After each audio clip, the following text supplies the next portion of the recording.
Hi, Servus. My name is Peter and we are here in Trinity West, also nehmen bei Papa Ench in Herz of Frankfurt, Europa. Und neben mir habe ich einen Mann, I think you know him already, and you know what is today. It's Football 2000 Day. Ganz toll hast du das gemacht, mein Gin Tonic Daddy. Ja, wir werden heute mal eine längere Folge machen. Albert, Marvin und ich werden mal ein bisschen so diese angebrochene, fast abgeschlossene Hinrunde aufkehren. So ein bisschen werde ich aus Hamburg berichten, was da passiert ist. Ihr merkt schon, ich habe mir einen kleinen Hamburger Schnupfen mitgebracht hierher. Nichtsdestotrotz werden wir heute noch durchpowern. Also Fußball 2000 wird gegen Ende nochmal alles raushauen. Du hast mich dafür schon mal mit einem Ingwer-Shot versorgt. Lasst euch gut gehen. Schreibt Kommentare, WhatsApp, alles, was wir so anbieten. Macht alles. Schreibt Likes und dies und das und lasst es euch gut gehen zwischen die Jahren. Cheers.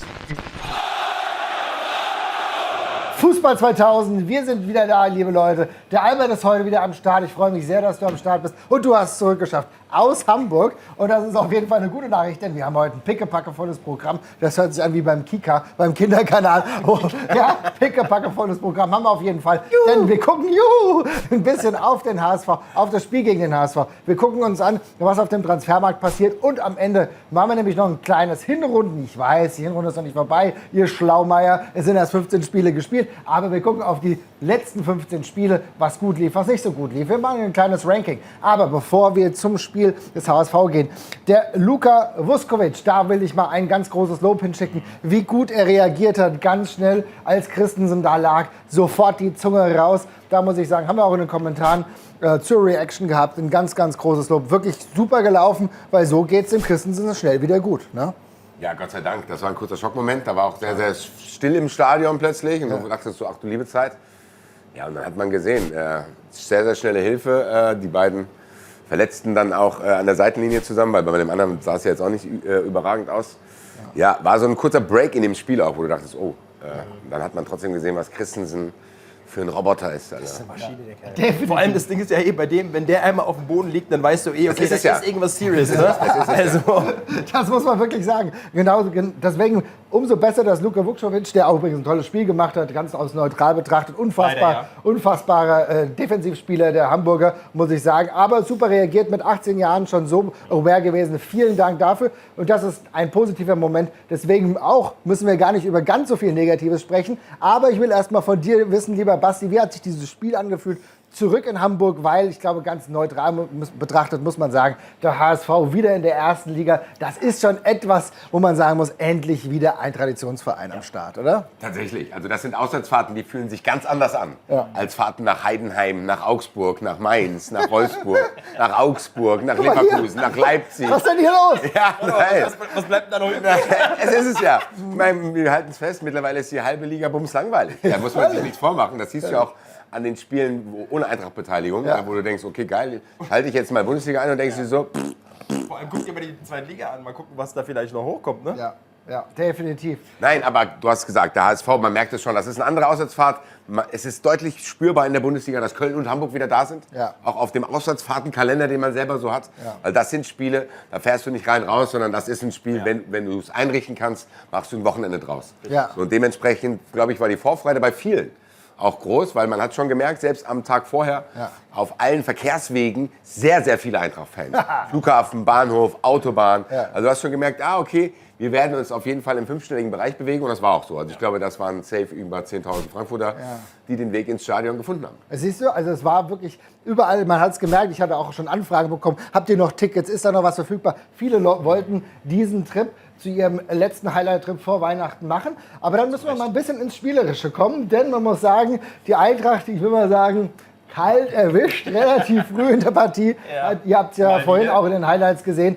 Ja, wir haben uns selber ein Ei gelegt und sind relativ früh in Rückstand geraten. Albert, was lief da falsch beim 0-1? Ja, es war wieder mal ein individueller Fehler, einfach. Ne? Und ich meine, da haben wir ja einige jetzt schon mittlerweile in der Saison verkorkst. Und ich bin ja eigentlich kein Mensch, der irgendwie auf Statistiken oder sowas guckt. Ich bin da kein Datenzahlen-Faktentyp. Aber ich habe jetzt da dann doch mal geguckt, wie häufig das passiert ist. Und in einer Base habe ich dann gesehen, irgendwie 11 Fehler, die wir schon gemacht haben, was das Aufbauspiel betrifft. Ja. Und alleine 6, beziehungsweise jetzt der 7. individuelle Fehler, der zu einem Tor des Gegners führt. Also das ist schon markant. Das ist schon markant. Da sind wir auf Platz 2 hinter nur eine Mannschaft. Ich glaube, Freiburg war es, ist da schlechter als wir. Das müsst ihr euch mal geben. Das ist ist natürlich schon eine krasse Zahl und das ist sowieso ein bisschen eklatant zu sehen. Also der Fehler begann, ich weiß nicht, wie ihr das in den Highlights besprochen habt, begann ja für mich schon damit, dass Zetterer den Ball merkwürdig aus der Hand gegeben hat und zu seinem Gegenspieler, wo habe ich schon gedacht, den bringst du ja dann automatisch in Bedrängnis, aber natürlich der kapitale Fehler ist dann halt durch Collins passiert und das ist natürlich schon, Ich fand noch nicht mal, dass es ein Fehler von Zetterer war. Weil Dino hat es, glaube ich, auch gesagt, er hätte auch irgendwie den Ball oder Collins hätte den Ball dann auch noch schlagen können. Aber ich finde, der Fehler war noch nicht mal bei Zetterer. Collins hatte genug Zeit gehabt und, wenn man sich die Situation auch nochmal anschaut, es waren diese gewünschten Dreiecke, waren 2 davon gegeben. Das heißt, wenn Collins den Ball richtig zu Larsson bringt, bringt Larsson den Ball wahrscheinlich auch dann richtig an die Außenlinie zu Heulund. Ja. Also von daher, es war halt einfach ein wieder mal individueller Fehler, der dann, wo auch immer herrührt, unkonzentriert, nicht fit genug oder platt von der Saison, you name it. Ja, und dann bringst du dich in eine Situation, wie war das Gefühl im Stadion? Hast du gedacht, oh, here we go again, oder was war dein Gefühl? Ja, na klar, Albert hat die Statistik angesprochen. Ja. Also ich glaube, der meist ausgesprochene Satz auf dieser Auswärtstribüne war, es geht die Scheiße wieder los. Ja. So, weil du hast halt wirklich auch Spiele, die du gar nicht mehr richtig bewerten kannst, weil du dir immer wieder ins eigene Muster reinschießt. So. Du hast irgendwie einen Plan und im Endeffekt fixst du dir den selber immer, weil du dann halt ziemlich früh, und das ist ja auch in dieser Saison so, ist ja nicht nur die Anzahl, sondern auch immer der Zeitpunkt. Ja, Gefühlt passiert das immer in den ersten 2 Minuten. Ja, genau. So, dass du manchmal geht's gut, manchmal nicht, aber du hast dir wirklich schon die Spiele selber erschwert mit diesen Fehlern. Und das ist ehrlich gesagt mittlerweile in einer Menge, die schwer zu ertragen ist, muss ich sagen. Weil es ist einfach auch anstrengend, das immer zu sehen, zu sagen, ey, warum? Und ich habe so ein bisschen das Gefühl, dass das auch, gerade was dieses Aufbauspiel betrifft, so eine Philosophiefrage war in dem Sinne, dass du sagen kannst, ey, hab ich noch in diesem Zeitpunkt der Saison die Körner im Tank, die mentale Frische, um immer hinten rauszuspielen oder, wie Robin Koch nach dem Spiel gesagt hat, einfach mal das Ding auch rauswichsen. Wegwichsen, ganz genau. Einfach auch mal rauswichsen, um zu sagen, ey, lohnt sich diese Gefahr, das haben wir, glaube ich, schon oft diskutiert, lohnt sich diese Gefahr, also der Gain von diesem überlegten Rausspielen hinten und das, was du dann dafür bekommst, lohnt sich das, derartige Risiken einzugehen, gerade in einer Saison, in der du so viele individuelle Fehler schon gemacht hast. Gerade in einem Spiel, in dem du weißt, wenn der HSV erstmal in Führung geht, wird es auch nicht einfach, da wieder ranzukommen. Richtig. Das ist halt die Situation. Weil du hast schon gemerkt, das Stadion hat geglüht, es waren 2 geile Fankurven am Start. Beide, die hatten Bock, aber es ist auf der anderen Seite auch so, dass der HSV zumindest ein bisschen besseren Vibe zuletzt hatte. Also dementsprechend schwierig. Ja, natürlich gerade. Ich meine, die sind ja auch heimstark. Ne? Die haben jetzt, glaube ich, die letzten 4 Spiele irgendwie da alle gewonnen. Und wie sie die gewonnen haben. Ja, natürlich. Aber die Sache ist natürlich, muss ich als Eintracht Frankfurt, muss ich mir Gedanken machen, dass ich, wenn ich den Ball lang spiele, anstatt hinten rauszuspielen, muss ich da wirklich Angst haben bei einem Gegner wie dem HSV, dass sind die spielerisch so stark? Eigentlich nicht. Na also von daher ist das so vom Mindset und von der systematischen Aufstellung, würde ich schon sagen, ey Leute, bitte. Also da kriege ich den Ball eigentlich auch wieder in die eigenen Reihen danach. Und du hast ja dann auch durchaus gemerkt, denn die Eintracht hat dann gedacht, okay, müssen wir was tun. Ne? Und dann, 10 Minuten später, der besagte Collins, der diesen fatalen Fehler gemacht hat, müssen wir aber auch dazu sagen, ich habe viel Negatives über Collins gelesen, er ist aber auch derjenige gewesen, der das 1:1 wieder eingeleitet hat diesen wunderbaren Pass auf Nene Brown gespielt. Und Nene Brown, der einer der wenigen stabilen Stützen in dieser Hinrunde war, macht dann den weiter tollen Pass. Und dann ist Larsson der Mann, der richtig steht und dann das 1:1 macht. Und dann war dann auch gleich mal ein kleiner Gamestopper, wo ich auch gedacht habe, das ist doch die Qualität, die wir bei der Eintracht eigentlich haben. Aber wir zeigen sie so selten, Basti. Ja, genau das. Und das war auch der meist ausgesprochene Satz auf der Tribüne dann. Geht doch, Alter! Geht doch. Ja, genau. Und das Gefühl hat genau, was du sagst. So, es ist doch noch im Tank, ihr habt das doch noch drin. Ja. Das ist auch, ich meine, wir haben es auch nach dem Spiel gesagt, das ist schon auch ein bisschen einstudiert. So diese grobe Richtung von so einem Spielzug. Auf jeden Fall. Diagonal auf Seitenverlagerung, dann schnell in die Mitte spielen, wo dann irgendwie auch der Mittelfeldspieler mal offensiv werden kann. Das ist ja genau das, wenn du das dann siehst und denkst, ey, mal den Fehler vorher rausgerechnet und schießt dieses 1:0. Digga, dann hast du da ein gutes Leben. Ja. Dann hast du das auch seriös, deine Qualität auf den Tisch gelegt und eventuell wirklich die Chancen erhöht, dieses Spiel zu gewinnen. Dann, das macht solche Fehler wie vorher ja noch ärgerlicher. Weil das Gefühl hat, ey, es geht geht. doch, ne? Und ich meine, selbst mit so einer sehr, soll ich sagen, man hat sich zwar schon dran gewöhnt aufgrund der letzten Spiele, aber mit einer sehr grauen ersten Halbzeit hat sich dem Hamburger Wetter tatsächlich angepasst, diese erste Halbzeit. Und selbst mit so einer Halbzeit kannst du, wenn du hinten nicht wieder einen Schlaganfall bekommst, 1-0 führen zur Halbzeit. So, und dann reden wir nämlich nicht über graue Halbzeiten, sondern dann reden wir über eine effiziente Eintracht. Arbeitssieg. Nein, aber das ist doch so. Wenn du da wirklich, ganz ehrlich, wenn du mit deinem letzten Tank in Hamburg ankommst und sagst, alles klar, wir müssen sequentiert irgendwie unsere Stärken auf den Tisch legen, dann darfst du dir solche Fehler nicht erlauben, weil dann kannst du nämlich trotzdem mit wenig Aufwand und mit dem Restkern, die du noch hast, kannst du 1-0 zur Halbzeit führen, kannst gucken, was passen wir an. Dann machst du noch das 2-0 durch einen Konter mit den schnellen Spielern, die du ja hattest, vor der Aufstellung. Und dann fährst du nach Hause. Und ich bleibe dabei, der HSV hat dir das an dem Tag hingelegt. Hat er hingelegt? natürlich. Und Das Ding, sorry, wenn ich dich Ja, unterbreche, alles gut, aber mein Lieber. bei einem Spitzenteam, wenn das Spitzenteam so ein Spiel dreckig nach Hause bringt, heißt es wieder, ja, es ist ein Spitzenteam. So Mannschaften, die spielen so ein Spiel dann einfach mal locker lässig runter und nehmen die 3 Punkte mit. Die Dortmunder, die ganzen letzten Spiele zuletzt. Also insofern ist auch genau das. Aber natürlich war es auch so, die Eintracht hat genau diesen Deckel nicht drauf gemacht und dann wird es wieder gefährlich. Denn Brown, der vorne gut war, ist dann auch derjenige, der hinten nochmal in ganz bedrängnisvoller Situation den Ball mit dem Fuß nochmal rausrettet, Kopfball, auch wieder wichtig gewesen. Lattending. Lattending, genau. auch. Das war 10 Sekunden nach dem Tor. Jetzt reg ich mich doch wieder auf. 10 Sekunden. Und dann, ich weiß nicht. Also ich weiß wirklich nicht so. Du machst diesen Fehler. Wertst den aus. Genau. Dann musst du doch eigentlich da stehen und sagen, Gott sei Okay, Dank. jetzt nochmal konzentrieren. Und dann So. ist die erste Frage, die ich mir stelle. Was ist blöd gelaufen gerade? Was konnte gerade? Da konzentriere ich mich wieder nicht. Da denke ich jetzt gerade, Leute. Ja gut, vielleicht war ja das Problem, dass die noch in dieser Phase waren, das Tor aufzuarbeiten. Okay. Was habe ich denn Was jetzt gibt's denn da falsch gemacht? aufzuarbeiten? Was hast du 1-1 gemacht? Konzentrier dich doch einfach. Schreibt ihr mal in die Kommentare, was ihr aufarbeiten müsst. Auch generell so in eurem Nein, das will ich nicht wissen. Sagt das euren Ängsten oder euren Therapeuten. Ich will nicht wissen, was Leute in YouTube-Kommentaren aufzuarbeiten haben, Marvin. Das ist eine lange Liste. Ja gut, vielleicht lernen wir auch davon. Nein, da lernst du nichts. Du, wir wollen mehr User-Engagement machen, ja. Deswegen habt ihr schon den einen oder anderen Kommentar jetzt auch schon eingeblendet gesehen. Und da haben wir gedacht, schreibt mal in die Kommentare, was ihr vielleicht ihr persönlich, aber auch die Eintracht aufarbeiten kann. Aber es war auf jeden Fall so, es war eine Situation, wo die Eintracht nicht dauerhaft befreit war, sondern sich selber wieder in Bedrängnis gebracht hat. Die zweite Halbzeit war trotzdem in meinen Augen ein Stück weit besser. Die Eintracht hat Kontrolle über das Spiel bekommen. Auch, du hast auch gemerkt, dass nicht nur die Eintracht viele Körner in der Hinrunde gelassen haben, sondern der HSV auch. Und ich habe schon das Gefühl gehabt, eigentlich so ab der 70. hattest du den Griff drin. Du hättest normalerweise das Ding ziehen müssen, Albert. Ich weiß nicht, wie war dein Gefühl dabei? Ja, definitiv, auf jeden Fall. Und ich fand auch wieder mal, dass Heulund da seinen Fand Senf ich auch. dazu Sehr schön. mitgetragen hat, um da mal auch wieder einen Spieler rauszupicken.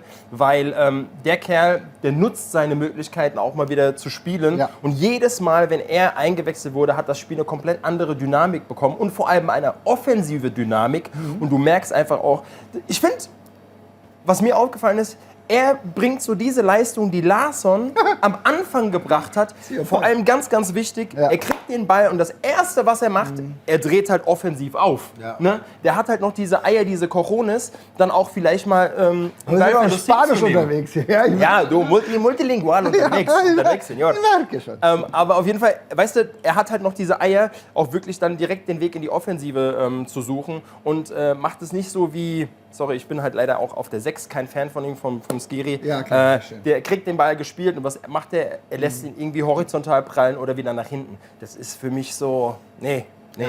Ja, also ich finde, Heulund ist ein guter Punkt. Offensiv hatten wir einige Szenen. Ich habe es mir extra nochmal aufgeschrieben. Brown muss eigentlich fast das 2-1 machen. Ja, also, Pflicht. Das heißt hier fast. Aber ehrlich, Das ist sorry.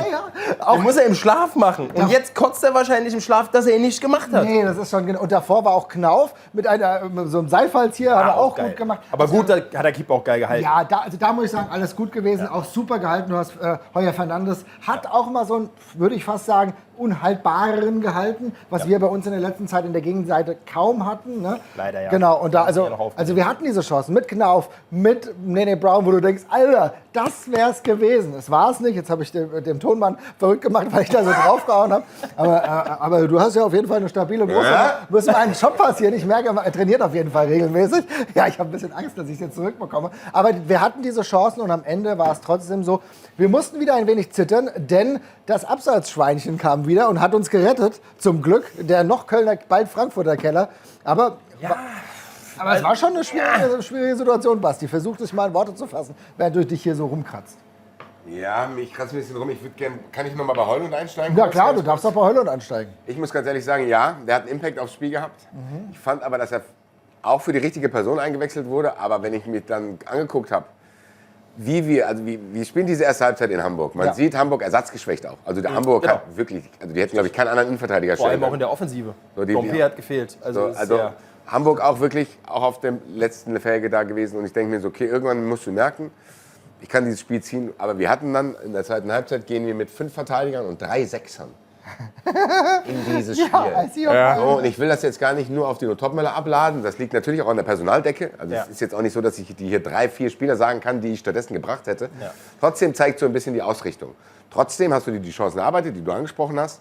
Und ich stand in der 75. Minute und dann habe ich es auch wieder in die ominöse WhatsApp-Gruppe geschrieben, gesagt, Leute, dieses Ding musst du ziehen. Weil du hast das gesehen, der HSV hat sehr viele Bälle dann in Bedrängnis, in Seiten ausgespielt. Ja, das war ganz du hast wirklich die haben auch das Stadion ein bisschen verloren, es war ein bisschen ruhiger auch. So, und dann hast du das Gefühl gehabt, okay, wenn jetzt hier eine funktionierende Mannschaft, die an sich glaubt, steht, gewinnt die dieses Spiel 2-3-1. Richtig. So, das hat die Eintracht nicht geschafft. Da war Pech dabei, Unvermögen. Ja. Aber trotzdem bleibe ich dabei, dass du am Ende unzufrieden sein musst, dieses Spiel nicht gewonnen zu haben. Ist es vielleicht trotzdem auch so ein bisschen der fehlende Killerinstinkt? Weil den sehen wir schon die ganze Woche, die ganze Saison. Aber das Zutrauen, ich glaube, einerseits aber einerseits glaube ich, müssen wir uns auch mal wirklich wieder vergegenwärtigen, dass wir meistens die jüngste Mannschaft auf den Platz stellen. Das ist ein guter Punkt. Das ist halt einfach so. Ja. Ne? Und die Jungs haben noch nicht diese Erfahrung mit der Doppel- und anfangs Dreifachbelastung, das einfach umzusetzen. Ich glaube, das ist auch wirklich, da müssen wir ein bisschen mehr Verständnis für zeigen, dass das nicht umsetzbar ist. Da widerspreche ich. Da sind genug erfahrene Spieler drin in dieser Mannschaft. Ja, aber wer denn? Der Hut ist erfahren. Ja. Du hast mit Knauf jemand Erfahrenes. Ja, Born hat schon genug Bundesliga gespielt. Koch hat schon genug Bundesliga gespielt. Christensen ist ein erfahrener Spieler. Also ganz im Ernst, Zetterer ist ein erfahrener Spieler. Ja. Das ist auch so ein bisschen was die Eintracht dann immer erzählt. Natürlich ist das im Schnitt so und die Eintracht hat eine junge Mannschaft und du siehst es auch. Ja. Wenn Nene Brown mal ein schlechtes Spiel hat, meine Güte. So, da ist niemand da, der dann sagt, was passiert nicht so häufig. Bei Collins auch, wo du denkst, boah, bei dem entscheidet sich jetzt gerade, ist er überhaupt Bundesliga-Niveau oder nicht? Muss man gucken, welcher Collins ist eigentlich der echte Collins. Aber Leute, ganz im Ernst, selbst in den Gang kam, der dann reinkam, der hat auch Bundesliga-Erfahrung. Das ist keine blutjunge Truppe. Und ich hätte mir ehrlich gesagt gewünscht, dass noch jüngere Spieler kommen und dass einfach Staff eingewechselt wird. Und man einfach sieht, ey, der HSV ist nicht mehr irgendwie komplett auf Level. Wir geben jetzt mal all in. Ich habe doch hier 3 Sechser und 5 Verteidiger. Digga, gewinn dieses scheiß Spiel, egal mit wem. Nein, aber das ist Staff, den du da gerade nennst. Ich hätte es den jungen Spielern gegönnt, dass mindestens einer von denen, die er mitgenommen hat, eingewechselt wird. Aber das hat das Spiel nicht hergegeben. Wenn du einen Spieler in so ein Spiel reinwirfst, dann kannst du vielleicht genau das Negative irgendwie generieren, als dass der Junge da rausgeht und denkt sich so, geil, ich habe jetzt endlich mein erstes Bundesliga-Spiel. Verstehe ich. Ich bin trotzdem nicht bei dir in dem Punkt, weil wenn du einen Gangcup einwechselst, kannst du auch Staff mal bringen. Also mein Gefühl ist, genau das zu tun. Ich verstehe, es ist auch vollkommen legitim. Trotzdem will ich einen Punkt aufgreifen, den du vollkommen zu Recht gesagt hast, dass dieses Gefühl vielleicht ein bisschen zu negativ ist. Ja, weil es ist halt so, hätte die Eintracht 3 Punkte bei HSV geholt, mit 27 Punkten, das wäre Vereinsrekord für 15 Spiele gewesen. Das heißt, wir sind nur 2 Punkte vom Vereinsrekord weg. Aber das ist nicht das Gefühl. Aber das Gefühl haben wir einfach nicht. Das Gefühl, richtig. Und das will ich will es nur mit reingeben, dass da diese Negativität ein bisschen zu sehr da ist. Ich verstehe auch dein Gefühl. Ja. Mir fehlt halt so der Punch. Aber die Wahrheit ist, es ist beides. Es ist beides da. Ja, ich finde aber genau das Fazit, was du gerade ziehst, das hätte ich jetzt auch angebracht im Gesamtfazit. Aber wenn ich jetzt hier nur über das Hamburg-Spiel spreche, dann bleibt da ein Frust übrig. Ja. Ist auch in Ordnung. Und natürlich ist das eine gute Tabellensituation. Und natürlich hast du recht, dass man auch gucken muss, wer da spielt. Also wenn ich Dino Topmöller bin, der hat ja mit Sicherheit auch Bock, dieses Spiel zu gewinnen. Er guckt auf die Bank und sagt, ja gut Leute, Baum ist jetzt auch wieder verletzt, dann spiele ich hier mit Buta und den Gang kam. Götze gar nicht mitgefahren? No front. Ja. Aber Buta und den Gang kam, da wundert sich auch keiner, wenn die zum Beispiel bei Hannover 96 eingewechselt würden. So, das ist im Endeffekt wirklich dann im Endeffekt auch nicht mehr so breit, dieser Kader, dass Dino Topmöller sagen kann, okay, klar Basti, ich habe diesen Plan, ich will dieses Spiel auch gewinnen, aber Bruder, ich habe die Spieler, die Bock haben, die sind teilweise überspielt. Die Spieler, die ich bräuchte, habe ich nicht. Also so, weißt du, ich habe es ja gesagt, das ist keine Wut, wo ich sage, Trainer, was machst du da, sondern es ist eine Feststellung, zu sagen, ey, Eintracht Frankfurt ist in der Personalsituation gerade, wo du, wenn du in der Halbzeit Dynamik einwechseln willst, umstellen musst auf 5er-Kette und 3 Sechser. Ja. Und das sagt halt viel aus über die nicht vorhandenen Möglichkeiten, auch in der Offensive zu wechseln. Ja.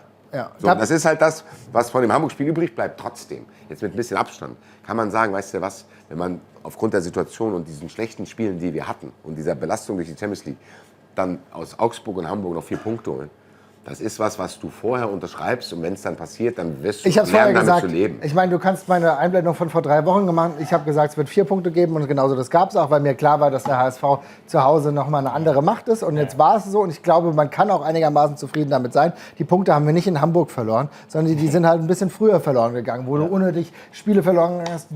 Und jede andere Mannschaft hat gegen die anderen Gegner dann gewonnen. Also das war für mich ärgerlich. Der HSV war einigermaßen gut drauf. Wir sind auf der letzten Rille gefahren.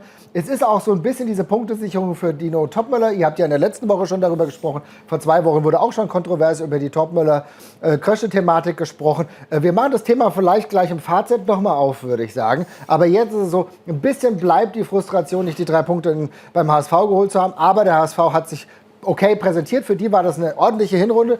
Ich habe die ganz, ganz große Hoffnung, dass der HSV auf jeden Fall auch in der nächsten Saison in der Liga bleibt. Ja, weil der HSV, und da ist, liebe Leute, gegen andere Teams werdet ihr mal vielleicht die eine oder andere negative Spitze hören. Ich freue mich, wenn der HSV drin bleibt. Coole Fans. Wir freuen uns, wenn die in der Liga bleiben. Nochmal Vuskovic, vielen Dank, dass du da so am Start warst. Eine super Sache. Wir machen da den Haken dran an das HSV-Spiel. Und wir gucken jetzt schon, weil du hast ja ein bisschen schon die Überleitung gemacht, weil es muss ja ein bisschen was passieren. Die Eintracht hat tatsächlich schon 2 Transfers getätigt. Ich nenne sie euch.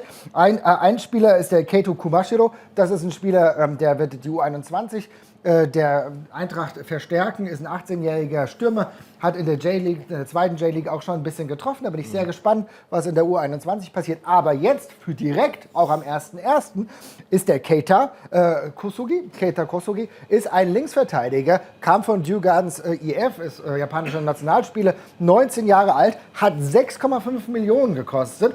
Und ich muss ganz ehrlich sagen, das ist schön, dass wir jemanden verpflichten, der total im Game gerade drin ist. Aber lieber Basti, ich habe ein bisschen Angst.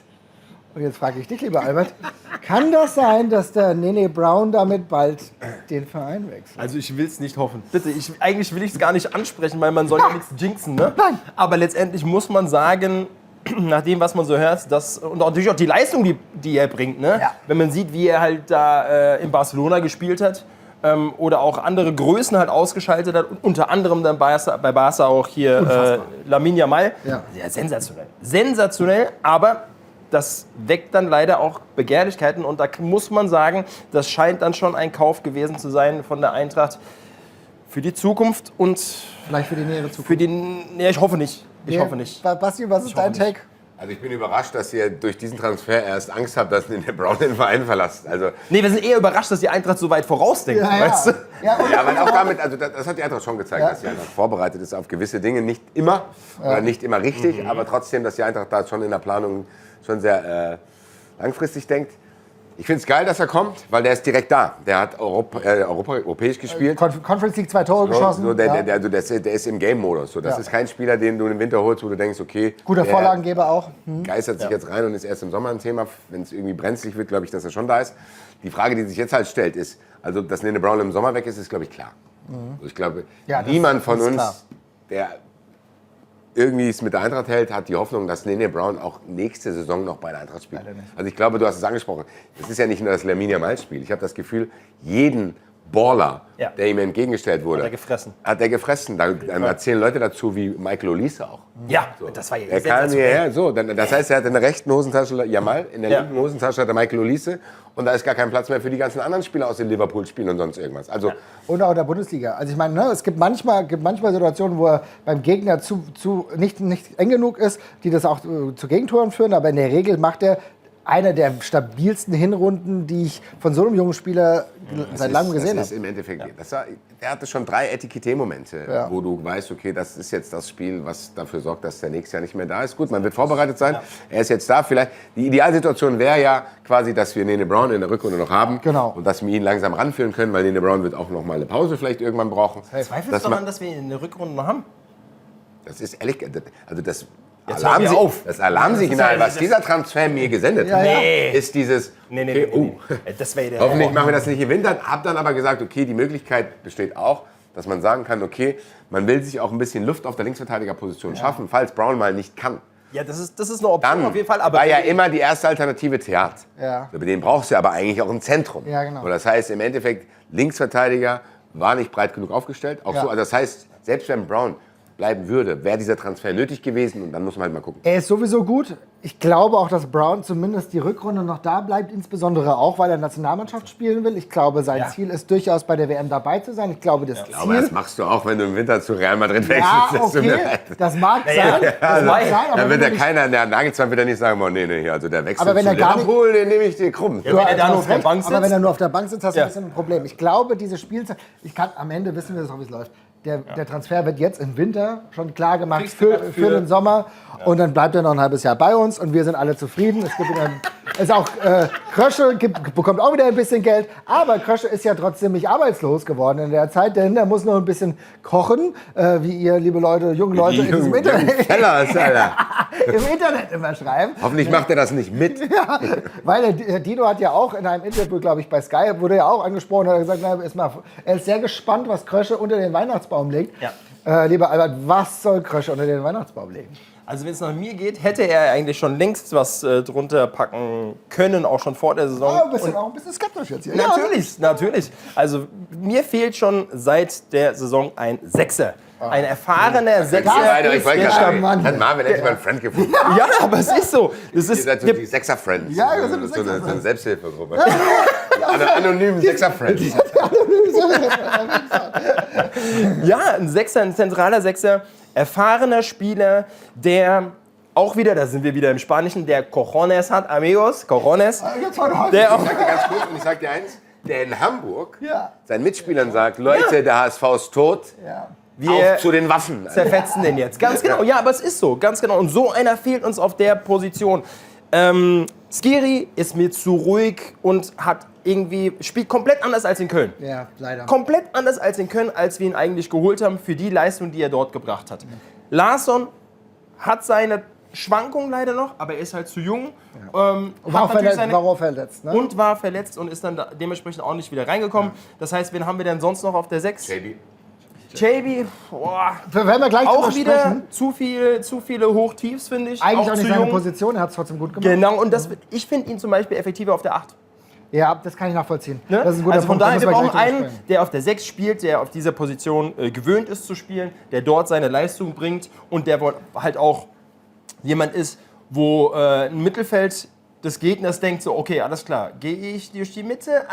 Nee, ich gehe vielleicht doch über die Außen. Ja. So ein. Ja, ich kann es verstehen. Heulund haben wir auch noch. Ist auch so ein Spieler, wo wir jetzt gesehen haben, das sah schon mal ganz gut aus, Ja. aber ist halt auch noch nicht die Konstanz, die er hat. Genau. Also wir merken, wir brauchen einen, der im Zweifel auch die, zumindest virtuell, nicht körperlich das wirklich machen, so im Zweifel sagt, Kieferbruch wie Jack Paul, ja, hier kommst du nicht durch. Hier Mein alter Trainer hat immer gesagt, es gibt eine AC-Linie. Vom AC Mailand hat er das immer angedeutet. Kommst du hier drüber, kriegst du Feuer. Bleibst du da, ist alles gut. So, und genau das, da bin ich vollkommen bei dir, deswegen schön, dass du es nochmal illustriert hast. Und ich glaube zu wissen, es gibt eine Position, lieber Basti, auf der du auf jeden Fall am Start bist, wo du sagen würdest, dann brauche ich nur noch jemanden in Sachen Verstärkung. Was könnte das denn? Was? Oh, was? Hat er das wirklich gesagt? Hat er gesagt, nicht. Hat er gesagt? Hat er das oh. gesagt? Nein, Darf er das? Natürlich im Sturm. Also ich glaube, ich bin aber auch mittlerweile so, dass ich gar nicht mehr das Gefühl habe, dass ich das sagen muss. Also ich bin jetzt gar nicht mehr so, dass ich denke, ich muss mit dem Megafon Stürmer Frankfurt laufen, sondern es ist obvious. So, es ist obvious durch die letzten Spiele. Wir mussten in den letzten Spielen ohne Stürmer spielen. Ja. So, Die weil, Frage bleibt jetzt nur noch, brauchen wir einen Stürmer oder wie viele also brauchen wir? wenn du mich fragst, und ich weiß, kommt ein bisschen auf die Abgangsseite auch an. Ich meine, mit Batshuayi ist natürlich ein Desaster passiert. Genau. So, den wolltest du abgeben, den kannst du jetzt nicht mehr abgeben, hast du ihn trotzdem noch. So, da muss man halt mal gucken. Ich weiß nicht genau, inwieweit Staff wirklich mal jemand sein kann, den du einwechseln kannst. Ich lasse mich mal darauf ein, dass Staff der dritte Stürmer ist, den ich holen würde. So. Okay. Das heißt, er ist der vierte. Dann hast du Burkhardt als ersten, Staff als vierten. Okay. Und dann bleibt bei mir ganz klar die Ansage, dass du 2 Stürmer holen musst. Insbesondere, Du brauchst Stürmer 2 und Nummer 3. Insbesondere, Und Stürmer weil's- 2 muss jemand sein, der auch mit Burkhardt zusammenspielt. weil es jetzt auch so ist, das deutet sich an und das wäre, glaube ich, für die Eintracht und für alle das Beste. Wahi ist jetzt mit Nizza schon in Verhandlungen. Es scheint wohl so zu sein, sein, Scheint dass auch. da eine Leihe möglich ist. Ich glaube, das wäre für uns alle die beste Option. Schreibt mal in die Kommentare, was ihr euch da wünscht, weil es wäre auch für ihn gut, denn es ist ein Trainer, den er kennt. Genau. Den kennt er noch von Lens, was natürlich super ist. Das heißt, er kommt in ein, sage ich mal, gemachtes Nest. Und spannend übrigens auch, dass Aurel Amanda auch schon zu Lens Genau. gerüchtet wird. Bin ich gespannt. Das wäre mir nicht so recht, muss ich haben ganz wir ehrlich nämlich sagen. da hinten auch wieder Dann eine haben wir da Baustelle. hinten wieder eine Lücke. Hier, jemand geilen wie Vuskovic, der ja selber ausgeliehen ist, bekommen wir leider nicht. Ja, den würde ich mir nämlich auch ganz gerne wünschen. Also, das will ich ehrlich gesagt nicht machen, aber mit Wahi, wenn er geht, wäre natürlich eine Option, wo wir sagen, da sind wir alle sehr, sehr fein mit. Und die Frage ist aber, Basti, Ursula wurde die ganze William Ursula wurde ja die ganze Zeit gerüchtet, war ja schon im Sommer. Jetzt ist er aber verletzt. Ist das trotzdem jemand, an dem du festhalten würdest? Weiß ich nicht, ehrlich gesagt. Es kommt halt auf den anderen Stürmer an, der noch kommt. Also du kannst nicht sagen, wir holen nur einen Stürmer. Und dann gibt es ja auch noch Gerüchte über Spieler, die auch beim Afrika-Cup sind. Ja. Das ist ja im Endeffekt, was die Dauer betrifft, auch eine Verletzung in Anführungszeichen, weil er dann Ja. auch später erst kommt, beziehungsweise auch dort was passieren kann. Trainingslager könnt ihr Aber definitiv eigentlich, nicht du musst mitmachen. halt, Scheiße. du musst halt A, gucken, wann kommt Burkhardt zurück. Das ist schon mal das Wichtigste. Weil das ist dein Go-To-Guy-Stürmer. So, das ist dein Stürmer Nummer 1. Und dann musst du gucken. Ich würde jetzt nicht wegen 2 Wochen darauf verzichten, weil man scheint sich ja schon länger mit ihm zu beschäftigen. Und das ist ja dann auch ein gutes Zeichen vom Spieler, dass er Bock hat zu kommen. Ja. Dann hast du mit Ibn Taleb jemanden, wo du sagst, okay, Erst im Sommer? Ebner Talib würde erst im Sommer kommen. Ziemlich sicher sogar. Sicher? Nee. Ziemlich sicher. nee. Die ganze Also Zeit das, hieß es also auch- das Ja, glaube ich, das vor glaub allem, ich nicht. jetzt ist ja auch noch in die Poker der Wolfsburg eingestiegen. Wolfsburg, ja. Also Aber für den Winter, ich bin unsicher. Mein Gefühl sagt Sommer. das glaube ich nicht. Nee, weil also das sonst glaub- wär- also- sonst wäre Schreibt würde immer in die diese Kommentare, was ihr glaubt. Er soll doch selber in die Kommentare schreiben. Ja, schreib du doch mal in die Kommentare, mein Frankfurter Bestboy, Alter. Ja. Schreib in die Kommentare, ob du kommst. Und ganz ehrlich, ich war erst schockiert und sauer. Schwegler geht zu Wolfsburg, plötzlich taufen Gerüchte auf über diesen Spieler. Der kennt natürlich dann auch die Bereitschaft der Eintracht, was die Zahlungen betrifft und so weiter. Aber ganz ehrlich, wenn er mit der Story nicht zur Eintracht geht und lieber zu Wolfsburg, das ist, ich sag mal so, ich fasse mal zusammen, ein Angebot vom VfL Wolfsburg ist immer auch ein Charaktertest. Ja, definitiv. Weil wenn du das wenn du das annimmst, Auf jeden Fall, dann weißt obwohl du schon, zur Eintracht oder zum HSV oder zu Stuttgart oder so gehen kannst, Ja. und du gehst lieber nach Wolfsburg, dann ist am Ende mein Fazit, dann will ich dich auch nicht. bleib da, genau, oder geh da hin, dann bist du Ja. bei uns eh falsch. Es ist halt schwierig, weil der Verein will, glaube ich, 8 bis 10 Millionen und natürlich Wolfsburg bezahlt das sehr gerne. Wir wollten eher, glaube ich, so 6 Aber da kann der bezahlen. Spieler ja sagen, Bruder, ich habe keinen Bock nach Wolfsburg Ja. zu gehen. Richtig, genau. Kann Elversberg sich auf den Kopf stellen. Ja, und das Ding ist, eigentlich hat er sich das ja schon angeguckt. So Gerüchte ja besagen, dass er eigentlich auch schon mit der Eintracht finanziell grundsätzlich einig wäre. Also das heißt, die Rahmendaten stimmen. Ich hoffe, dass es passt. Von mir aus auch gerne im Winter. Ich habe Sommer gehört. Hier Wolfsburg. Alter. Also, Pirmin, wenn du das guckst, warst nicht bei uns in der Sendung. Jetzt mach keine Faxen. Das würde nicht gut kommen, sage ich mal. Also jetzt da nicht dagegen. Suche irgendwelche Stürmer irgendwie aus Dänemark. Da ist ja eh... Als hätte Wolfsburg nicht genug Spieler, Alter. Ja, das So, ist ja... was soll das? Es ist, Aber die haben halt leider auch genug Geld. ja, das ist ja das Ding. Aber Warum ich will, eigentlich? Ich will jetzt Schwegler nicht abgrätschen, weil ich glaube schon... Weil ich einen VW gekauft habe. Deswegen, das ist der Grund. Marvin, Alter. Oh Gott, ey, du unterstützt. Marvin. Ja. Du machst ja alles falsch, was man falsch macht. Ja, Aber deutsche egal. Wirtschaft. Ich will jetzt Schwegler nicht abgrätschen, weil ich... Was trotzdem eine lustige Vorstellung wäre, wenn Albert irgendwann so völlig random AK out of nowhere Schwegel abkriegt. Weißt du noch, bei Abdullah Leb, weißt du Ja, noch? ja, ja. Dafür, Junge. Nein, aber ich meine, die ganze Planung, um diesen Spieler überhaupt zu bekommen, die war ja schon vor seiner Zeit, gehe ich mal schwer von aus. Ne? Also Ja. von daher, ich möchte ihm das jetzt nicht in die Schuhe schieben, dass die ihr seid böse. Ihr seid einfach abgrundtief böse. Ja, also von daher, ich glaube, die Planung war vorher schon gemacht, dass man da auch Interesse gezeigt hat. Wahrscheinlich. Aber es hat einfach ein Geschmäckle. Also, Fertig. wir merken, da ist viel drin, aber liebe Leute, Fußball 2000 ist halt ein magischer Sender, dementsprechend ein magischer Kanal und deswegen bekommt ihr Updates. Er fährt zwar nach Mexiko, aber selbst wenn er in Mexiko ist, werden wir vielleicht die eine oder andere Folge machen. Also wir bleiben in Sachen Transferphase auf jeden Fall bei euch ganz nah dran und werden dabei bleiben, aber wir sind überhaupt gar nicht fertig, also es heißt noch dranbleiben, denn wir machen mal ein kleines Fazit. Nach 15 Spielen wird es Zeit, ein persönliches Fazit zu machen über die einzelnen Mannschaftsteile. Und ganz ehrlich, ich fange an. Torhüterposition, Torhüterposition. Ihr wisst, Torhüter ist mein Gebiet. Da wurde ich früher hingesetzt, weil ich sonst nichts konnte. Nein, 2 Kreuzbandrisse. So, Platz sind wir da drin. Der Dicke geht ins Tor.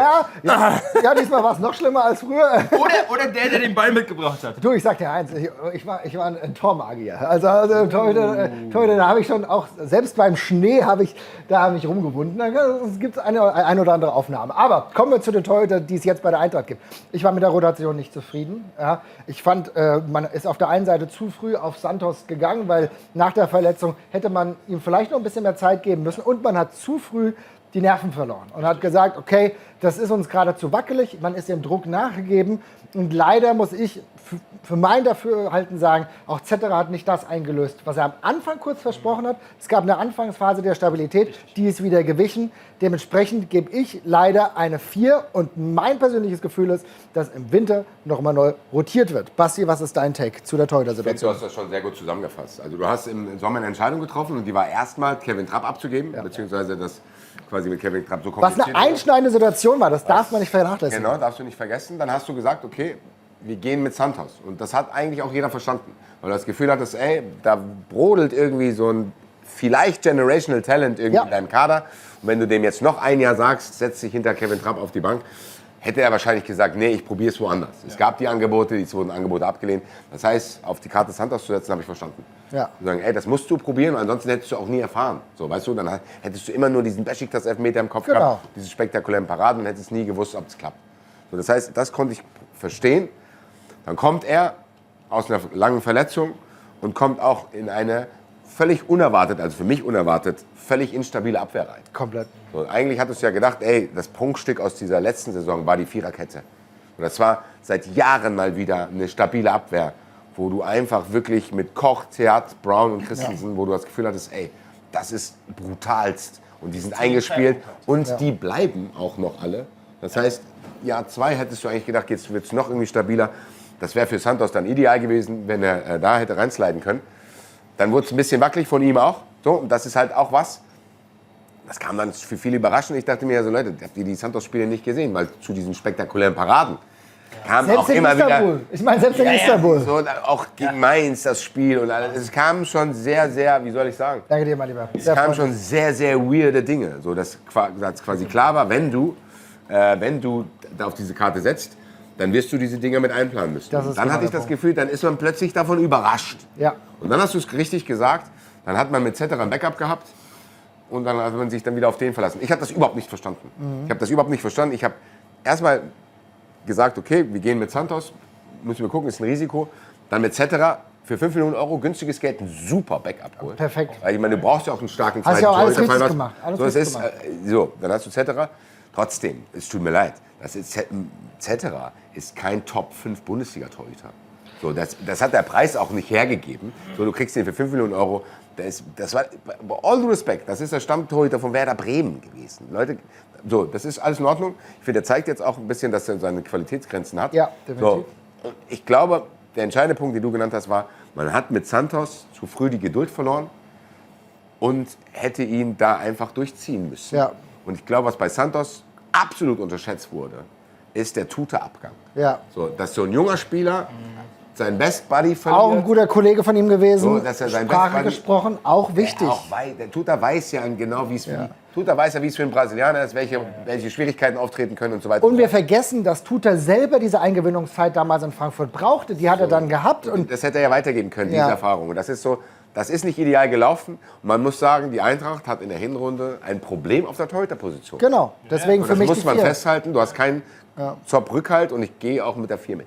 Also, wie siehst du das? Mein Gefühl ist, wir haben ein großes Talent mit Glanz und Gefahr auf der einen Seite.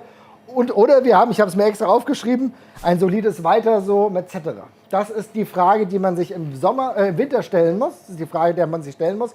Wie ist dein Gefühl? Welche Note würdest du geben in dieser Position jetzt? Stand jetzt.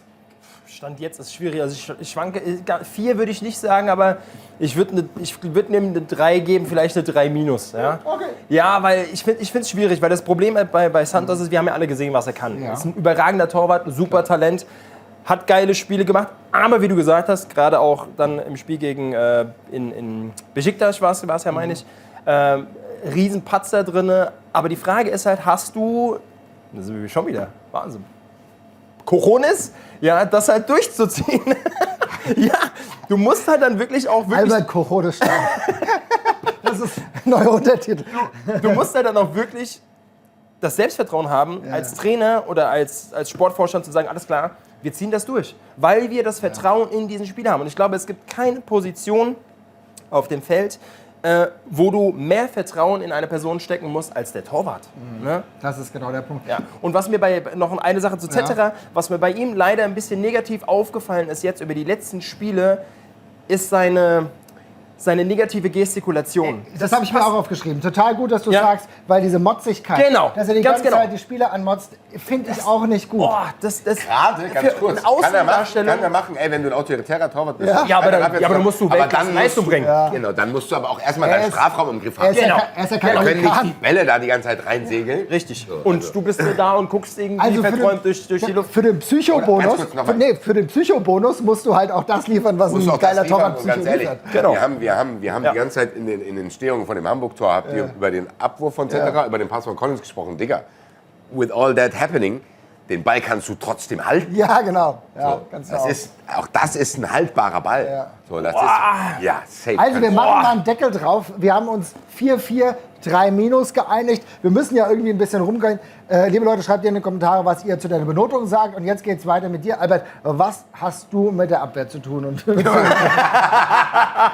ich wollte mich mal vorstellen. Was ist denn deine Rolle eigentlich an der ganzen Geschichte? ja, ich wollte mal so ein bisschen Die Instabilität, investigativ Alter. nachfragen. Ja. Ja, also ich Wie bewertest du das? Agnes Schaub, mein Name. Ich bin der neue Innenverteidiger von Eintracht Frankfurt in der Rückrunde. Hallo zusammen. Ich freue mich, hier sein zu dürfen. Das erste Announcement von Fußball 2000. genau.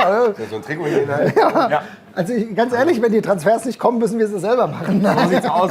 Ihr seid ja in der Quelle, also von mir, mein Spitzname, bei mir war es immer halb Mensch, halb Tier, die Nummer 4. Oh. Und ich glaube, das passt dann auch ganz gut.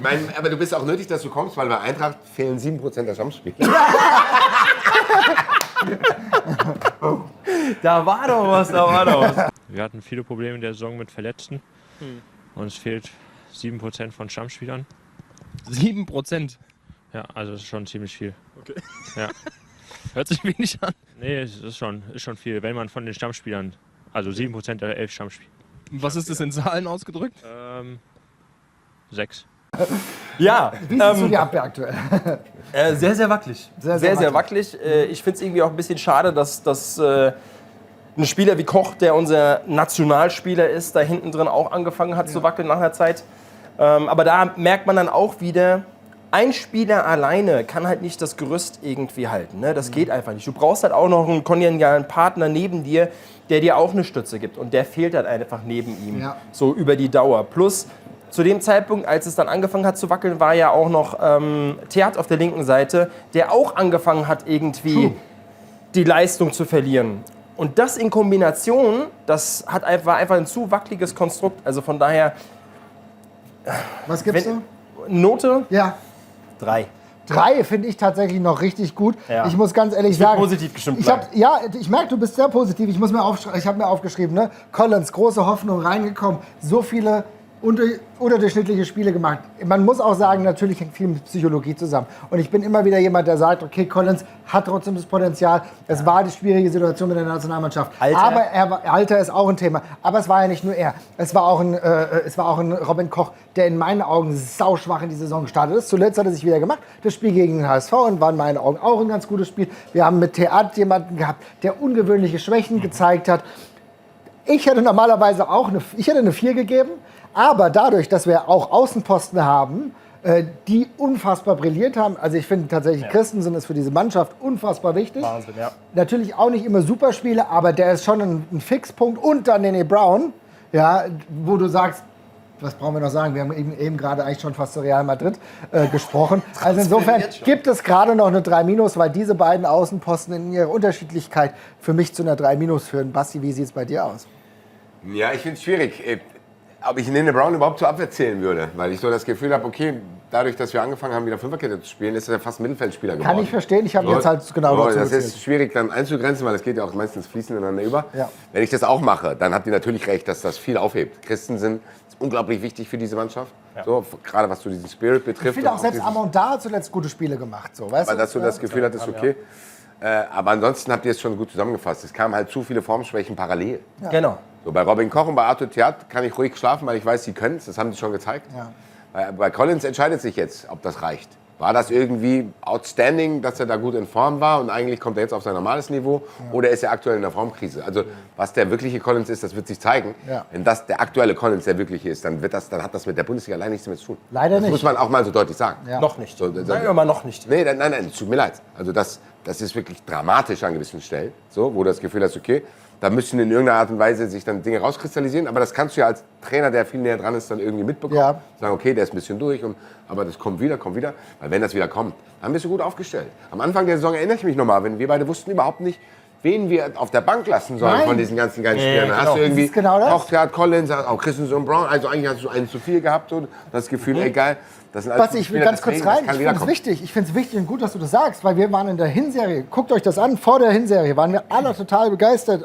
Gerade bei der Abwehr, da haben wir gesagt, super, was sollen wir da machen? Eine tolle Abwehr und wir glauben auch weiter dahin. Das ist Trotzdem ist es so, dass die faktische Leistung nicht genau das widerspiegelt, was wir vorhin gedacht haben. Wir glauben, dass jeder wieder dahin kommen kann. Jetzt zeigt es. Aber was ist deine Note? Meine Note ist tatsächlich auch eine 3-. 3-. A, wegen den Außenspielern und weil ich die Abwehr alleine nicht für diese Gegentorflut verantwortlich mache, sondern das ist immer auch dann Teil des Gesamtverschiebens. Auch Teil des Gesamtverschiebens und Teil des Mittelfelds, lieber Basti. Und jetzt will ich von dir nämlich auch wissen, wie siehst du das Mittelfeld? Es war ein Mittelfeld mit vielen Höhen und Tiefen. Wir haben viele Spieler gehabt, die nicht die ganze Zeit spielen konnten. Wir haben über Larsson, wir haben über Højlund gesprochen. Wir haben aber auch einen JB gesehen, der sich auf unbekannter Position ein wunderbares Terrain erarbeitet hat. Zu einem der Topscorer wurde, für mich zu einem absoluten Stammspieler geworden ist, jetzt auch beim Afrika Cup.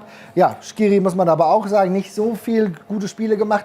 In Götze so ein bisschen, in meinen Augen, jetzt macht sich gerade das Altersding so ein bisschen bemerkbar, ist nicht mehr ganz so einflussreich.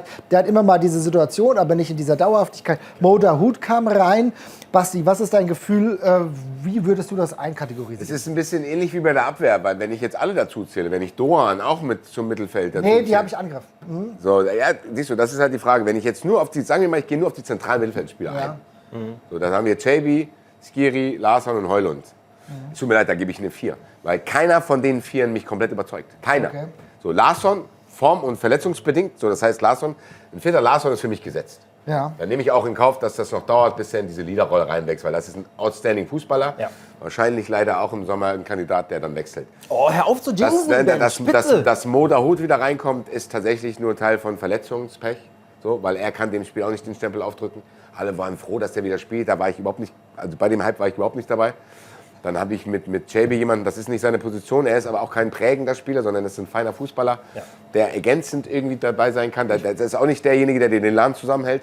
Und bei Skiri ist, glaube ich, die größte Enttäuschung, weil ich immer lange an ihm festgehalten habe, weil ich von seinem Spiel überzeugt bin. Unspektakulär, viel laufen, organisierend, so ein stiller Leader. Das hat er an gewissen Sequenzen, wenn er komplett fit war, hat er das auch gezeigt, wenn das taktische Korsett funktioniert hat. Man muss sagen, so komplett angekommen ist er in Frankfurt nie. Nee. Dafür kassiert er auch zu viel Gehalt für die outstanding Position, die er auf der Payroll hat er auf dem Platz nie gezeigt. Deswegen muss man sagen, das zentrale Mittelfeld bei Eintracht Frankfurt in dieser Hinrunde, wohlgemerkt, das ist für mich nicht mehr als eine 4 leider.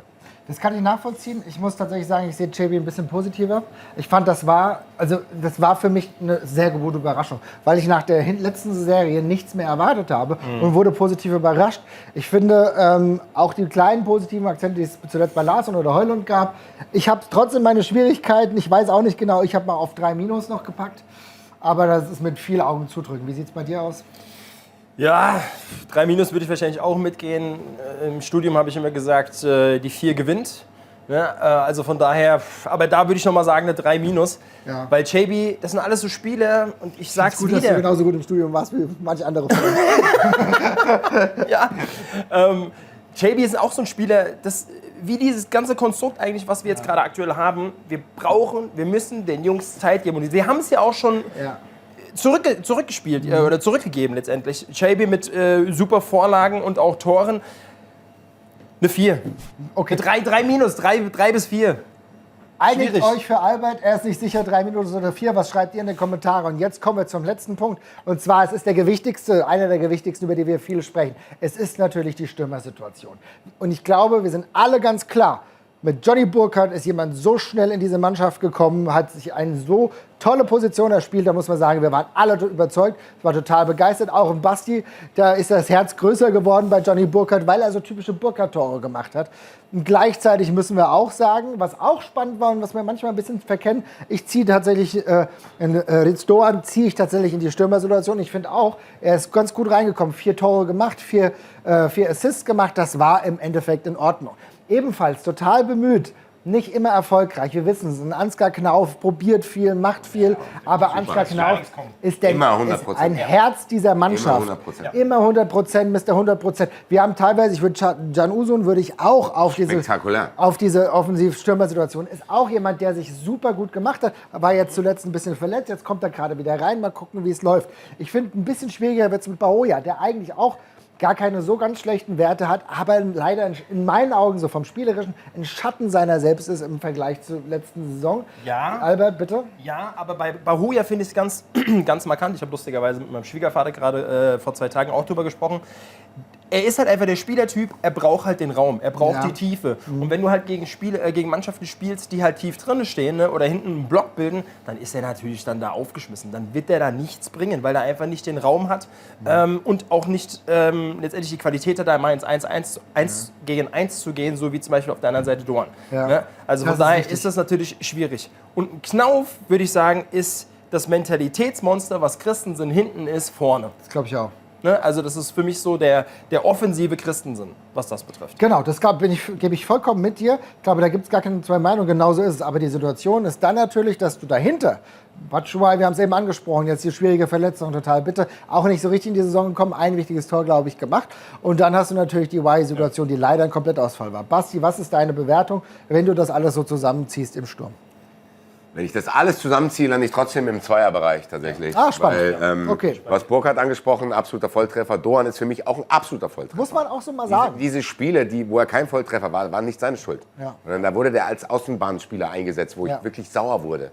Weil du gesehen hast, was der kann, das ist einfach ein sehr besonderer Spieler. Muss man sagen. Und du musst es schaffen, diesen Spieler irgendwie besser einzusetzen. Dabei bleibe ich. Der hat Fähigkeiten, der hat einen Magnet am Fuß, der ist schnell, der ist intelligent und auch noch torgefährlich und auch noch passintelligent. Ja. Und das heißt, Doan, unangefochtener Stammspieler, Burkhardt, unangefochtener Stammspieler auf seine Art und Weise, die er dir bringt. 2 Neuverpflichtungen, die sofort Verstärkung sind. So, Can Uzun, Breakout-Season, wenn er nicht verletzt worden wäre. Ja. Auch absolut Baba. Das heißt, du hast vorne 3 absolute Vollraketen. Ja. Und das reicht eigentlich erstmal aus, wenn die alle fit sind. Dann hast du Ansgar Knauf angesprochen, immer 100%. Also es ist ja Ansgar Knauf auch unglaublich wichtig für die Offensive. Er ist Mr. 100%, das muss man Bei sagen. Bahoja, bisschen, wie soll ich sagen, Bahoja ein bisschen ein Rätsel. Ja. Warum dieser Flow verloren gegangen ist, du hast schon angesprochen, taktischer Natur natürlich auch. Dass du einen Bahoja hast, wenn er dann zu Hause gegen Augsburg spielt, dann fehlt ihm halt ein bisschen der Raum. Bei Knauf ja ähnlich. Ja, genau, deswegen. Also das Das sind ist ja- Außenspieler, aber So, das ist ja im Endeffekt, ja, so bei Bahoja brauchst du diese Schnelligkeit, aber du hast ja auch Spiele, wo du irgendwie, keine Ahnung, zum Beispiel in Hamburg wäre eigentlich ein Bahoja-Spiel gewesen. Ja. Aber der scheint den Flow so sehr verloren zu haben, dass er selbst in Hamburg da diese Räume, die da waren, nicht bespielen konnte. So, und bei Bahoja muss ich sagen, da fing mir dieses Gelaber von wegen für 80 Millionen Euro in die Premier League, das fing mir viel zu früh an. Ja, aber war tatsächlich so kompletter Quatsch. Das bin ich vollkommen bei dir, wo ich mir die Frage stelle, Leute, kommt alle mal klar, bevor diese Gerüchte aufkommen, lasst den mal eine stabile Saison spielen, weil das sind immer nur Leuchtfeuer. Du siehst es ja jetzt. Ja. Du siehst es jetzt. Das ist viel zu bipolar zu sagen. Richtig. 10 Millionen, 80 Millionen, jetzt nur noch 15 Millionen, morgen wieder 60. Ja, bald ist er bei Kräuter Fürth, wenn es so weitergeht. Also was ist denn jetzt hier los? Ist ja am Ende, nein, aber am Ende ja. Also am Ende musst du gucken, wie du ihn wieder einbaust. Nichts gegen Kräuter, aber doch eigentlich schon. Natürlich, warum es nicht für eine 1 reicht, ist natürlich die Breite. Ja. Ganz klar. Du kannst als Tino Topmüller scheinbar, also zumindest nach seinen Vorstellungen, nicht wechseln. So, du hast Burkhardt verletzt und dann sagt er, Batshuayi kann ich nicht gebrauchen, Wai kann ich nicht gebrauchen. Und bevor ich Stafford an Gangkamp spielen lasse, lasse ich lieber Ansgar Knauf im Sturm spielen. Das zeigt ja, dass vorne nicht alles stimmt. Ja. Und dass du da eine Lösung finden musst. Deswegen weil diese Shining Players, für mich Doan, ist eine wahnsinnige Verpflichtung weiterhin. Für das, in dem Preissegment, Leute. Ja. Der hat knapp über 20 Millionen Euro gekostet, einen Spieler von der Qualität zu bekommen. Absolut Also wahnsinnig. du sagst eine 2. Ich sage eine 2. Ich sage eine 3 plus, wegen den Situationen, die halt nicht funktionieren. Ne? Das als Y kompletter Reinfall. Batshuayi hat leider auch nicht so funktioniert. Man hätte auch eine 2- geben können. Ich nehme mal eine 3+, bin mir ein bisschen skeptisch. Was ist dein Take? Ich sag, die Leistungsträger, von denen wir gerade eben gesprochen haben, wenn wir nur die nehmen, auf jeden Fall eine 2. Nehmen wir alle Stürmer, alle Offensivspieler, die wir zusammen haben, im kompletten Kader, sage ich, das ist eine 3. Okay, also das ist doch eine interessante Nummerierung und interessante Platzierung, Notengebung. Schreibt ihr mal in die Kommentare, was euer Sturm ist. Und normalerweise könnte man sagen, wir sind jetzt fertig. Nee, sind wir nicht, denn eine Note muss auch vergeben werden, und zwar die Note zum Trainer. Da guckt ihr nämlich Ich habe an. Angst, ich habe schon gehofft, dass wir es nicht machen müssen. Ja, also hier, die Leute wollen auch schon gleich rein, aber wir machen noch einen ganz kurzen Take, wenn es darum geht, den Trainer zu bewerten. Ich finde, er hat einen schweren Stand gehabt. Ich finde, er hat auch in der Situation, es wurde im Sommer ein Co-Trainer dazugeholt, um einfach ein bisschen eine andere Kommunikation zu bekommen, vielleicht auch die eine oder andere Schwäche noch zu kitten. Gleichzeitig ist es so, dass wir eigentlich tabellarisch mit Platz 7 nicht ganz so geil am Start sind, trotzdem die Punkteausbeute mit 25 Punkten total in Ordnung ist. Wir haben viel Lehrgeld bezahlen müssen.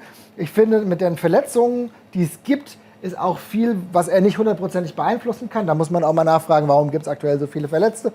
Und gleichzeitig hätte er den Stürmer nicht bekommen, den er vielleicht im Sommer hätte bekommen sollen, wo er ruhig geblieben ist, wo andere wahrscheinlich völlig eskalierend wütend gewesen wären. Also es ist eine Mischsituation, trotzdem hat er natürlich auch sich mal auscoachen lassen. Wir haben über vieles gesprochen.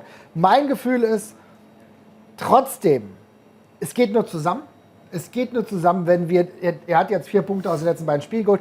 Mein Gefühl ist, es geht jetzt nur als Eintracht zusammen, wenn wir darüber nachdenken, nochmal ein kleines Trainingslager zu machen, vielleicht 2. bis 8. oder so, nochmal irgendwo in die Sonne fahren, bis dahin schon Stürmer haben und vielleicht Spieler haben und dann uns neu committen, wie kann das jetzt weitergehen, weil es wurde ja jetzt ja viel Gerüchte, es ging auch schon potenzielle Abgänge, Neuauflösung und so weiter und so fort. Mein Gefühl ist, wir müssen mit Dino weitermachen, aber auch ein paar neuen Spielern. Deswegen würde ich sagen, ich gebe eine 3 bis 3-. 3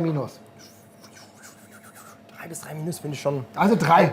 Gut, du steckst deine Positivität steckt mich an. Ich sage, ich gebe eine 3. Ich gebe eine 3, weil er auch mit vielen Widrigkeiten zu kämpfen hatte. Das ist der Punkt. Die man nicht wegreden kann, die auch nicht in seiner Gewalt lagen. Ja, genau. Drei. Deswegen würde ich auch sagen eine 3 und mit Verbesserungspotenzial definitiv nach oben, vor allem was die Kommunikation nach außen betrifft. Da wünschte ich mir, Basti, ich habe es bei dir gesehen in den letzten Folgen, du hast es auch oftmals mehr gesagt, so dieses Auftreten, so, ey, Alter, wir sind hier Frankfurt, wir sind Eintracht Frankfurt, kommt ruhig hierher, aber ihr kriegt hier auf die Fresse. Ist halt einfach so. Kommt hierher und ihr werdet sehen, was euch blüht. So, diese Mentalität, die wünsche ich mir einfach. Ja? Die sich von der Punkteausbeute sogar widerspiegelt. Weißt natürlich, du, das ist wir haben 25 Punkte geholt und wir stehen da oben. Wir können uns eigentlich gar nicht beschweren, schon gar nicht mit dem Kader und dann auch wenn es vielleicht die Leute oder manch andere, mit denen man halt so spricht, dann nervt, aber wir haben einen verdammt jungen Kader und dafür ist die Punkteanzahl, die Punkteausbeute, die wir geholt haben, sensationell. Mit Doppelbelastung. Ja, Champions League, ja, Doppelbelastung. auf die Fresse bekommen, aber immerhin. Ja, aber das musst du mitnehmen. Also du sagst auch, was sagst du, 3? 3. Und du? Ich finde es sehr, sehr schwierig, weil es 2 Bewertungsebenen gibt. Es gibt die offensichtliche, die offensichtliche Bewertungsebene. Gehen wir in die Metaebene. Nein, das sind die Punkte. Nein, das ist erstmal eine ganz einfache Bewertung. Das sind die Punkte. Das ist die Tatsache, dass wir Champions League gespielt haben und die Tatsache, dass wir wirklich auch dieses Jahr kein Auslosungsglück hatten. Weder im DFB-Pokal noch in der Champions League. Das ist vielleicht spektakulär und das liest sich als Fan ganz geil, aber das ist, was die Champions League-Auslosung betrifft, ein Drama. Ja. Sportlich gesehen, gerade als Eintracht Frankfurt. Dass du dann nur Fackeln hingeschossen bekommst und dann in der Champions League, die halt auch immer mal eine Reise abholst, die natürlich was mit jungen Spielern macht, wenn du da 5 Stück frisst und denkst, boah, und natürlich auch mental und natürlich auch diese Doppelbelastung. Das ist für ganz viele Spieler, übrigens auch für Dorn und Burkhardt, neu Champions League zu spielen. Ja, genau. So, das ist alles neu, das heißt, das ist ein Lernprozess und das heißt, das nimmt dir auch Punkte aus der Liga, das sagt man ja immer vorher. So, ja, das wird schwierig, europäisch. Das ist das, was sie spüren, was uns nervt, ist diese Dreifachbelastung. Das ist diese Körner, die du in der Champions League lässt. Das heißt, rein auf dem Papier ist alles in Ordnung. Ja. Und trotzdem sage ich, meine emotionale Bewertung ist eine ganz andere. Das verstehe ich. Die ist ja bei uns beiden anders. Wir haben ja beide, wenn wir ein bisschen sprechen, haben ja beide nicht so dieses Gefühl, als wäre da so richtig Feuer Ja, und da drin. muss man sich als Fan auch mal ehrlich machen. Und dann verletzt man vielleicht den einen oder anderen, ist vielleicht unfair. Aber ganz ehrlich, ich habe wenig gefühlt in dieser Hinrunde. Ich will doch nur was diese spüren! Spielweise, diese Kommunikation, wie du es gesagt hast. Digga, klar sind wir auf der letzten Rille, bla bla bla. Aber diese demütigen Sachen immer, wir harte Nuss hier, Heidenheim ist hart, HSV ist hart, Augsburg ist hart, 8 Punkte, Wolfsburg ist hart, der ist hart, ist alles hart, ist alles hart. Nein, natürlich, ich meine, die Sachen stimmen ja. Aber fuck doch nicht rum. So, wenn du zu Hause gegen Augsburg spielst, dann will ich eine Mannschaft sehen, die weiß, okay, wir gewinnen dieses Spiel. Ja. Wenn ich zu Hause gegen Mainz spiele, die hier komplett wund, die kamen hier im versehrten Wagen an und du scheißt dir in die Hose, Alter. Und spielst die schlechteste erste Halbzeit aller Zeiten. Furchtbar. So, und dann hast du Wolfsburg, die du wirklich komplett unten reinschießen kannst. Hast Probleme, machst erst in der 100-Millionsten Minute den Ausgleich. Und das ist ja der... Mühst du dich gegen Augsburg Ja. ab und gegen Augsburg, ganz ehrlich, gegen Augsburg hast du Glück gehabt. Ja. Punkt aus, fertig. Und in Hamburg hast du dann am Ende, klar ist VAR kein Glück, weil es zu den Regeln gehört, aber ganz ehrlich, das sind kleine Zentimeter und dann verlierst du gegen Augsburg und gegen Hamburg. So Leute, und dann reden wir hier auch ganz anders. Ja, das und gehört dazu. die Wahrheit ist natürlich trotzdem, dass das Spielerisch schon ein bisschen arm ist. Ne? Und das ist halt Bisschen, einfach so. Ja. so nix bisschen, das ist ein Drama. Ja. So, das ist ein Drama, das kannst du mir dann auch erklären. Aber ganz ehrlich, dann wähl halt an gewissen Stellen eine einfachere Klinge. Ja. Dann kombinier den Ball nicht da hinten in Hamburg raus, weil du das irgendwo bei Julian Nagelsmann auf irgendwelchen Dateien gesehen hast. Nein! Frag den Illegale- Spielern ganz ehrlich. illegale Sei doch mal Dateien. wieder ein bisschen Fight Club Frankfurt, dass du sagst, ganz ehrlich, Augsburg, aha, ihr wollt hier also uns abfacken oder was? Die ganz einfachen Fußball spielen, das können wir schon dreimal. Aber Basti, wenn du jetzt nicht nur die illegalen Dateien von Julian Nagelsmann hier anguckst, sondern vielleicht auch einfach mir sagst, welche Bewertung du geben würdest. Weiß ich nicht, Marvin, Alter, das ist ja das Schwierige. Ich habe doch gesagt, es ist eigentlich alles in Ordnung und ich bin auch weit davon entfernt, irgendwie ein ganz lauter, ich habe schon immer gesagt, Dino Topmöller ist es nicht. Nein, gar nicht, ich bin immer mit beiden Beinen im Team Topmöller. Aber trotzdem ist es irgendwie nervig, so diese Hinrunde. Deswegen lande ich bei einer 3-. 3-, ich glaube, ja, siehst du, mich hat er noch positiv geredet, dich hat das jetzt, bei dir hat es jetzt nicht geschafft, aber 3- kann man vielleicht sogar wirklich vertreten, liebe Leute. Schreibt jemand in die Kommentare, ich kann es nachvollziehen, es ist diese emotionale Komponente, trotzdem will ich nur noch ganz kurz mitgeben, the grass ain't always greener on the other side. Ich finde, es ist trotzdem schwierig, wenn wir über andere Trainer sprechen, was jetzt tatsächlich schon in den Kommentaren immer wieder passiert ist, geht mal in euch. Jede Option ist nicht wirklich besser, auch wenn es so aussieht. Ich glaube, die Eintracht hat tatsächlich schon eine ganz gute Option. Es muss Stellschrauben geben, die verbessert werden, damit die Rückrunde, beziehungsweise der Rest der Hinrunde, liebe Leute, in den Kommentaren noch besser wird. Aber wir hoffen jetzt, dass es transfertechnisch ein bisschen was passiert. Und dann sehen wir uns tatsächlich schon nächste Woche wieder und mal gucken, welcher Transfer schon unter dem Weihnachtsbaum lag. Also bis dann. Frohe Weihnachten an euch alle und habt euch alle mal wieder lieb. Es ist alles auch nicht ganz so schlimm. So sieht's aus. Komm, Topmöller, komm auch her. Ja, kommt Tobi auf. Gehen wir mal mit dir durch Frankfurt und zeigen, wie man Frankfurter wird. So, liebe Leute, das war's mit der XXL-Folge Fußball 2000. Ich war heute das letzte Mal mit dabei. Danke dir, Jona. Geiler Typ, hat mich auf jeden Fall sehr gefreut. Wenn ihr jetzt noch Bock habt, euch die Highlights vom Spiel gegen den HSV anzuschauen, dann klickt auf Marvins Gesicht. Klickt auf mein Gesicht und dann werdet ihr sehen, was die Eintracht gegen Hamburg so gemacht hat. Mein Lieber, das war super. Schön, dass du da warst.